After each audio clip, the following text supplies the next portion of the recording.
join me for another episode of Getting a Clue right here with me, CD Tate. I am happy to know that your day has been awesome, that it's been just as great as mine. You see, I was sitting here thinking about how easy, it is to focus on one thing out of 10 that went wrong. And the funny part is how we focus so much more of our energy throughout the day and possibly even in our conversation, our time on that one thing you understand out of 10 that may not have went our way. However, how can we so easily forget the other nine? I think this would be a good time right here to go ahead and take that first breath. Inhale, 5, 4, 3, 2, 1. Exhale, slowly, 5, 4, 3, 2, 1. Considering we are born and taught certain things in life, or we have to acquire them through the school of hard knocks, we all have a chance at what we desire in a relationship. There is no manual or rule book that simply says this is how marriage is supposed to go. Imagine if every marriage were the same. Then I wouldn't even have anything to talk about in this podcast. However, they are not. And I just wanted to give my 2.5 cents worth, making my information a little more valuable than anyone else's. All right. So, relationship. This is that place of bonding for two people, hopefully providing the answer of why. Now, the question of why would be why this person, why this particular individual. And this is what getting a clue would hopefully help you be able to answer in that question of why. Why? So let's go through the why in understanding. Understanding to me eliminates the question of why at times because the answer is knowing and what you have learned. So think about it. The first two parts are knowing and learning. You take those into the understanding. And I honestly believe if you take the time to get to know someone, if you take the time to learn that someone, if you take the time to understand them, your questions will often already be answered. You know because you know the history of this person, you know the making of this person. Oh, you know this person. So that allows you to understand so much more about them than, let's just say, the average person. It gives meaning to your relationship. It gives you care for one another and the ability to function in one another's life. How about that part right there? It gives you the ability to function in one another's life.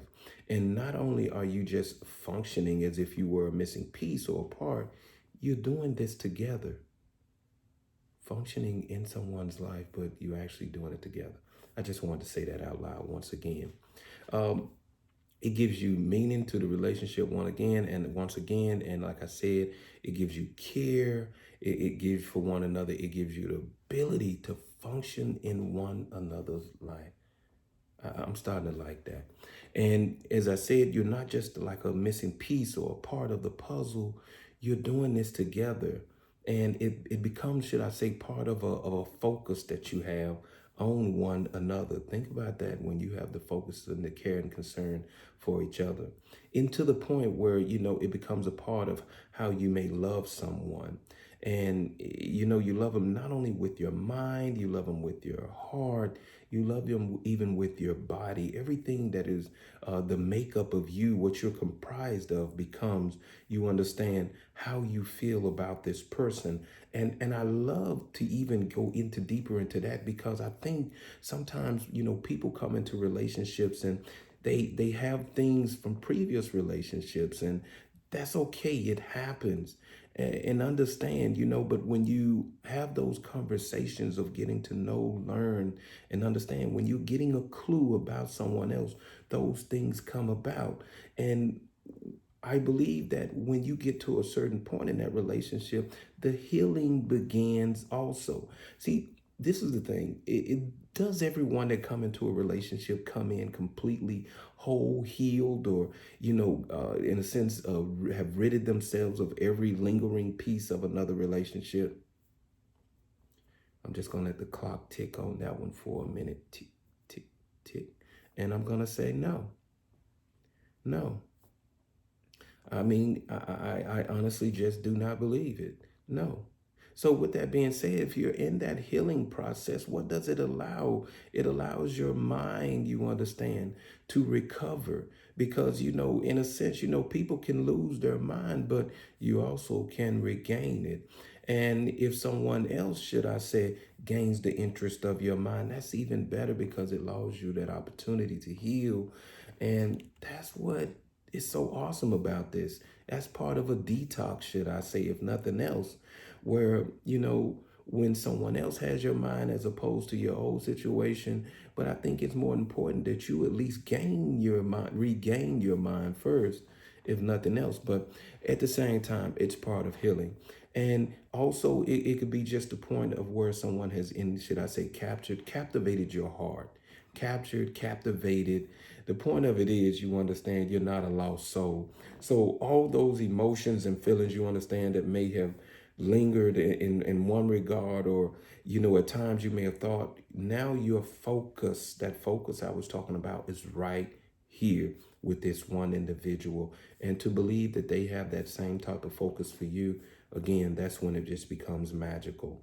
We all like to think and believe that there is some magic in the world, right? Well, depending on the way that you love someone and the way that they love you, it can be magical. I'm a believer of that. And then ultimately, you understand, we've talked about the mind, we've talked about the heart, well, the body too. If you have a true purpose in mind, to me, like marriage or anything of that nature, I believe that everything that you should have, you will have. It all comes, together. It works out. And you know, I think of it that way, but the other part is to realize that there are people that, that will take the time to manipulate other people into things, and how allowing them to believe something when they don't even believe it themselves. To me, you've just caused yourself the ultimate loss, especially on the part of that individual, not being able to be real or even open or just honest. What does that even do for you? A temporary gain, should I say, at the stake of hurting and someone else in life. However, I would like to follow that with this question right here. You understand? What if your next relationship was your last? Just something to think about. What would you do if your next relationship was your last? What honestly would you do? Imagine if you are the one that's out there manipulating people and using them and abusing them. But imagine if your next was your last, and then you messed that up too. And that's something I'm gonna have to leave with you. However, if you find yourself looking to invest in someone, then you understand, at least have a clue. Get to know the person, learn the person, understand them. In a sense, take your time. Nothing has to be at a rush. Again, take your time. Um, Again, in the knowing, as we've already talked about it, it allows you to be close to the person, trusting. You understand the person that they are as they would be able to trust that you are. And learning is where you gain access to each other as individuals, ensuring that you are both traveling the same path, and it allows you to solidify, you understand, it allows you just to solidify that relationship that you're going to have with this person and how you're able to grow with them as well. And understanding in the end, it eliminates the question of why at times, because the answer is in the knowing, and the answer is in the learning, and the answer is in the understanding. This gives you insight, you understand, as to who you're dealing with, and the ability to be able to sit at a dinner table and order a drink or your partner's meal or your dinner because you have a clue as to who you're with. So, in turn, I believe this brings me to a wrap of getting a clue for now. I thank you all once again, and I appreciate those that listen to me, whether on the podcast or watch me on YouTube. I ask that you hit the subscribe button, that you like, that you share with a friend. And if you truly support me, I will see you next time. So until then, bye.